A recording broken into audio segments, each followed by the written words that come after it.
LeBron talo ni Jokic, Durant sa unang round ng All-Star voting. Mga Hoop fans, malapit na ang 2025 NBA All-Star Game. Pero isang nakakagulat na balita ang lumabas mula sa unang round ng boto para sa All-Star starters. LeBron James, ang tinaguriang all-time leading scorer ng liga, ay nasa likuran ni Nikola Jokic ng Denver Nuggets at Kevin Durant ng Phoenix Suns sa frontcourt voting ng Western Conference. Ang reigning NBA champion na si Jokic ang nangunguna sa West frontcourt na may 1.4 million votes, habang si Durant ay pumapangalawa na may 1.27 million votes. Samantala, si LeBron, nakakampi ni Anthony Davis sa Los Angeles Lakers, ay nakakuha ng 1.17 million votes. Bagamat hindi siya nangunguna sa boto, nasa tamang posisyon pa rin si LeBron para maging starter sa All-Star Game.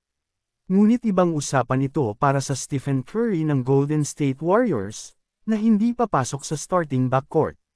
Mas mataas ang boto ng mga rising stars tulad nina Shai Gilgeous-Alexander ng Oklahoma City Thunder at Luka Doncic ng Dallas Mavericks. Samantala, sa Eastern Conference, walang iba kundi si Giannis Antetokounmpo ng Milwaukee Bucks ang nangunguna sa buong liga na may 1.7 million votes. Ang Greek Freak, ang pumalit kay LeBron bilang top vote getter noong nakaraang taon, matapos 7 magkakasunod na taon na si James ang pinakapaborito ng fans.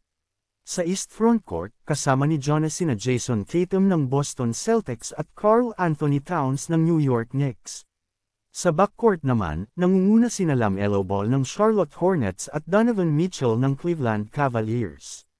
Markahan na ang inyong kalendaryo dahil ilalabas ang final list ng All-Star starters sa ika-23 ng Enero, at ang kompletong lineup ay malalaman makalipas ang isang linggo. At ngayong taon, isang bago at kakaibang twist ang hatid ng NBA All-Star Game na gaganapin sa Chase Center, ang home court ng Warriors, sa ika-16 ng Pebrero. May bagong mini-tournament format na siguradong magpapasaya sa mga fans. Sino ang susuporta nyo sa 2025 NBA All-Star Game?